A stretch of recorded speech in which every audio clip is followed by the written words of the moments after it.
ga skoraj ni bilo udeleženca, ki v krožišču ne bi naredil napake.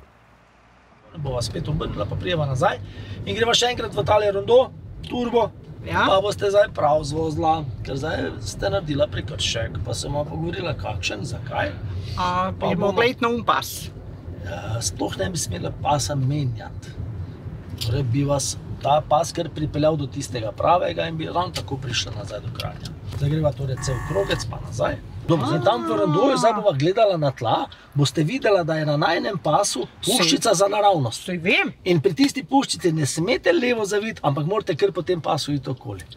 Brez kakršnega koli smernika, ker nam tisto označuje, da je pot za naravnost.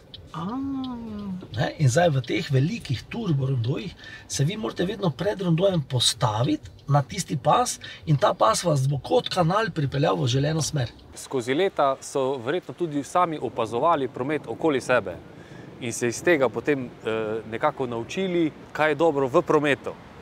Ni nujno prav, delajo tako, kot delajo drugi, ampak stvar do neke mere funkcionira. Kolesarske pa peš poti ob cesti, to je šele zdaj 5-10 let, če obstoja. In to za moje pojme najbolj nevaren, kar cesto zožiti, pa zarisati, aj pešica, aj kolesar in ne vem.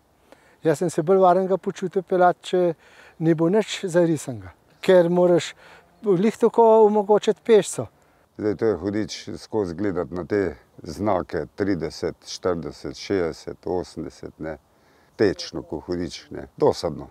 Enkrat je 70, pol za par metrov je pa že 50, ne.